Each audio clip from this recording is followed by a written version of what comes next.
Ondo State, where the rays of possibility shine brightest, a place in the southwest, where nature's bounty meets human ingenuity, where every effort contributes to a legacy of growth. In this state, the richness of the past weaves seamlessly with the promise of tomorrow, and every voice resonates with the potential to shape a brighter future. As the dawn breaks on Saturday, 16th November 2024, it brings more than just a new day. It ushers in a pivotal moment for the people of Ondo State. A day when you, the citizens, have the power to choose the next democratic governor of our cherished state. This is more than an election. It's a call to action, a reminder that democracy flourishes through your participation. Your voice, your vote, is the heartbeat of this process. Voting is not just a right, it's a civic duty enshrined in our Constitution. It is the very essence of a democratic culture, shaping our future and affirming our collective will. To vote is to claim your birthright, and to refuse to sell it is to honor your heritage. In this act, you transform from being a spectator to an active participant in the democratic process. Let's work together with all stakeholders, the electoral management body, security agencies, and the media to ensure a free, fair, and peaceful election. Democracy is not just about casting a vote, it's about protecting that vote, making sure it counts. Violence undermines the very principles of democracy. Let's rise above it, participating in the spirit of unity and peace. Are you 18 years old and above with a valid voter's card? Then rise, participate, and vote. Be part of history.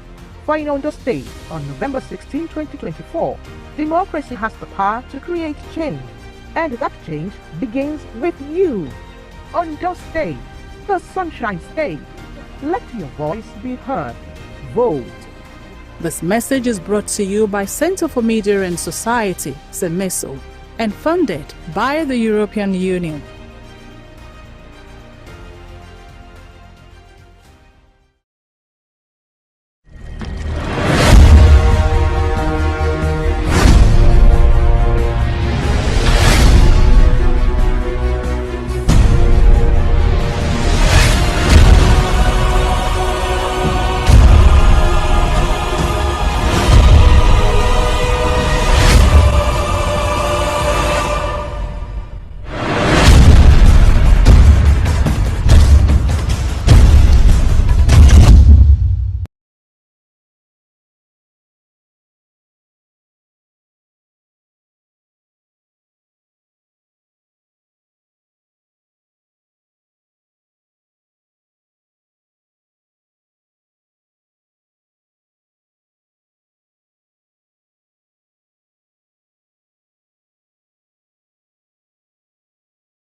Good morning to you and welcome. This is Osrc Television, and of course today, this morning we'll bring you a very special program from the station. And as we all know in the states that election is getting closer right now. Well, sometimes we're saying, okay, about few months, about few weeks, but now we are closer to the day where Ondo State will decide on who will govern the state. So now we need to let you know that there's some things you need to know as electorate, as voters. There's some things you don't need to do. There's some things you have to have even before the election. And even on the election day, there's some things you don't have to do. And this is why the civil society are here, the representatives are here to tell us, or he's here to tell us about what we need to know and how we are supposed to do some things during election and even after the election. So today with me in the studio I have Mr. Festus Ojewumi, the Projects Manager, Justice Development and Peacemaker Center, Osogbo, and is here this morning. Good morning and thank you very much for joining us. Good morning and thank you for having me. And now we need to let you know that this program is funded by the European Union. Of course, it's going to shed more light on that. So this morning, quickly, we'll be talking about civil society's role in electoral integrity. So, Mr. Festus Ojewumi, let's start this way. Talking about civil society's role in electoral integrity, what can you say this is? Because people really want to know what it means for civil societies to come into election processes. Yeah, thank you very much for the question. It's actually very important for civil society to come into election because one of the things that makes our election credible and worthwhile is the role civil society organization play. And what are these roles? Like taking, for instance, trying to carry out voter education for people, increased awareness on people, on how people vote, on how people can abstain from anything that can actually dent our electoral process. So, talking about role of civil society, we do capacity building trainings for stakeholders, state, non-state actors, even the electorate, government bodies, in order to ensure that our electoral process has integrity and can actually match up with the rest of the world. So these are some of the things we do: capacity building training program, sensitizations for the electorate, so sensitization for government bodies, even election management body, talking about INEC too. We work together in order to have credible election, and that is what these are the things that actually make our elections to be credible, and that's just some of the roles of the civil society. Okay, now you're talking about integrity, talking about election in Nigeria, exactly. So how do you want to really achieve this? Talking about this country, Nigeria, right now, where we are in election processes. We tend to achieve this by carrying out sensitization or from the side of the electorate. Like take for instance now, one of the things that has actually dented this our democracy is the issue of vote buying. And how do we do that? We try as much as possible to sensitize people to disease from vote buying. Take for instance, yesterday we organized a program where we called all the stakeholders together in the electoral system to talk about the need for every one of us to be talking against this vote buying, because vote buying is actually a menace that has actually eaten deep into our electoral system, and that is why it's very much important. So these are ways in which we make our election to have integrity. We run jingles. Okay, you need to go and collect your PVCs. You need to perform your franchise as a citizen of Ondo State. So these are ways we go about doing our activities in order to promote electoral integrity. Okay, now talking about vote buying. Right now, you know, some people will say, because sometimes ago, some people actually brought the name Diboko Sibe. But taking a look at what is happening in the society today, how are you trying to take away that from the society, from them buying, saying we want to buy votes, we want to do that? Because someone who is hungry and you're bringing maybe 5,000 naira or maybe half bag of rice or whatever like that. So how do you expect that person not to get some money for votes? What are you going to do about that? Part of the fallout of our yesterday's discussion was what just raised now. The truth of the matter is the money people collect on the election day will not make them rich, will not take them out of I know, but poverty. excuse me, but you know, at that particular time, someone who is very, very hungry. The truth of the matter is anybody that buys your conscience, anybody that buys one's conscience, especially in the area of election, one is a slave to that person. And no one wants to become a slave. The truth of the matter is, what about if they did not collect that money and they vote for the person in their mind, they won't die.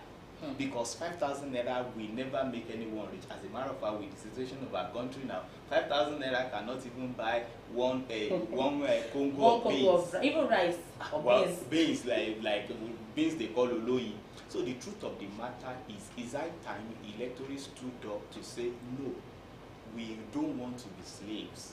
We don't want to be slaves. We want to vote our conscience. And that is one of the rules of the civil society. In promoting, there are a lot of things that makes an election to have integrity.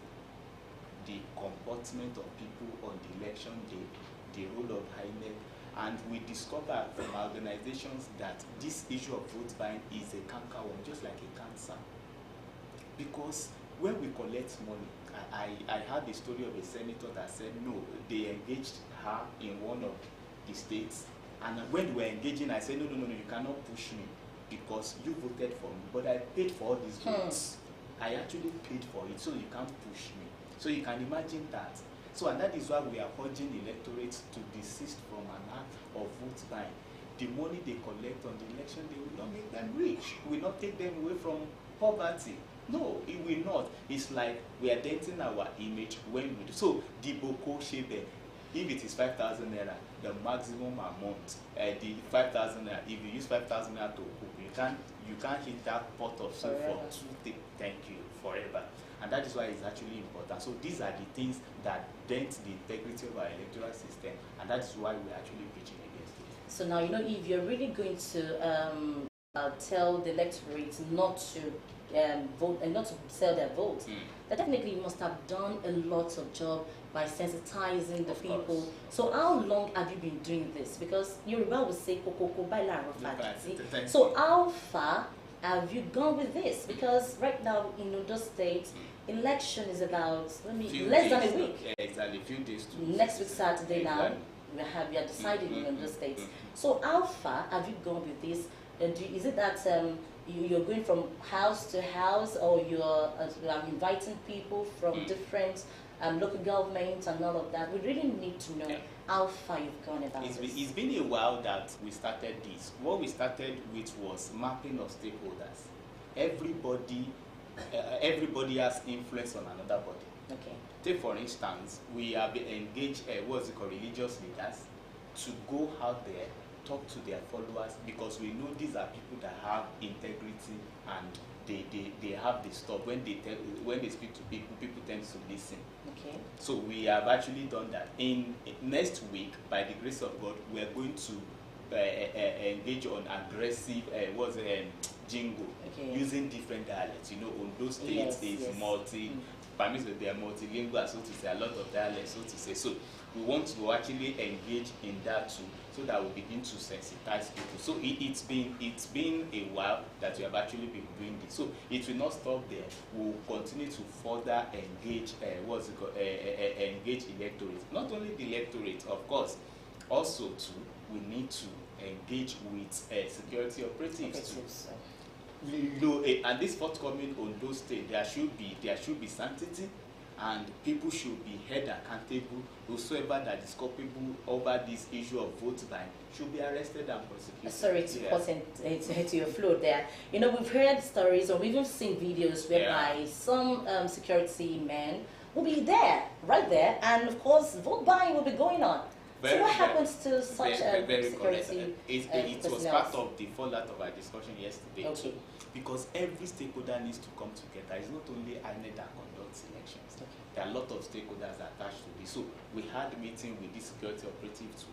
We are also planning a kind of capacity building on how do you identify, how do you track vote buying. So or for some security operatives I don't want to be mentioning. So you understand? So these things apart from we sensitizing the general public, because there are some people, they already have that mindset that irrespective of what you say, run advert, do this, we have to engage in this, and we just want them to know too that we are appealing to them not to set their conscience, not to become a slave to another person. That is one. Two, that whosoever indulge in such acts, because this issue of vote buying is a criminal offense. Is spelled out the punishment in our 2022 electoral act. So everything is well spelled out, and we don't want anybody to be languishing in pain in prison because of how much, because of 5,000 naira or thereabouts. So we know people have integrity. People of Ondo State have integrity. They are more than 5,000 naira. They are more. They are more than 5,000 naira, and they should prove it comes next week Saturday that no, we are more than the amount we want to give. Let's all be able to stand tall and say, no, I voted my conscience. I usually tell people, anything you know you will not be able to defend, please don't indulge in it. That is my own. When you know you are taking an action that you will not be able to defend it, please don't do it. Because every one of us, the way God has created us, God created us well with integrity. So why do we need another person to be embarrassing us because of how much?